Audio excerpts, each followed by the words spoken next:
Hi, everybody, and welcome along to this week's Facts Friday.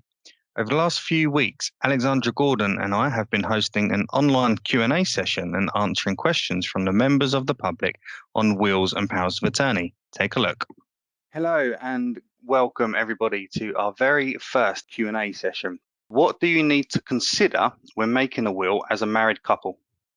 So we don't tend to come across a normal family anymore. So there aren't normal families with 2.4 children who put wills in place very often. So first of all, we look at the structure of your family. You may have children from a previous relationship. You may not be married.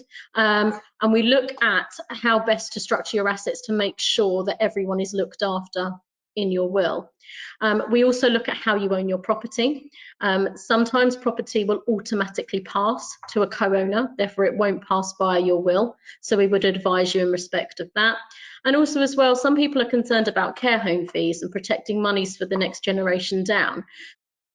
Excellent, thank you very much. And next question is a really good question, actually. What are the concerns of doing an online will without the support from a solicitor?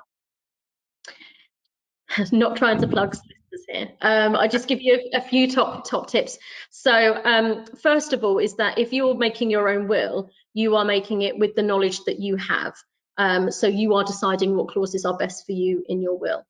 If you came to a solicitor, we would have quite a full meeting about all the different options available to you and the different trust structures that can be put in place. So your will be drafted based on advice that we give you based on our knowledge of wills, assets and trusts, and also fitting it in with your exact circumstances. So we're able to offer that extra advice on what the best way to leave your assets is. Next question here, which I'm just reading. Michael, you did our power of attorney for my father. Please tell me about the financial and health ones for myself. Powers of attorney, lasting powers of attorney, there's two types you can prepare, the financial one and the health and welfare. So just diving in a little bit deeper to those, the financial one, your attorneys can do everything that you can do on your behalf.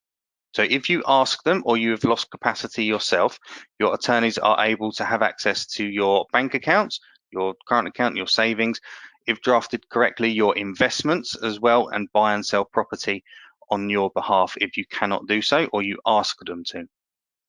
The health and welfare document, again, it's signed and registered immediately so that it's ready for use if needs be, but it's slightly different to the financial one. The health and welfare is decision specific. So again, you would nominate people to act on your behalf. Health and welfare, it covers the real basics, so what you wear on a daily basis, your dietary requirements, going up to what medication you receive, what care you receive, and also life-sustaining treatment. But your attorneys can only make a decision or act on your behalf if it's quite clear that you cannot do so yourself of your own accord. Now, if anyone has any further or additional questions, please do pop them in the comments section below or get in touch directly with myself or Alex. Don't forget to like the post, don't forget to share, and hopefully see you all soon. Take care.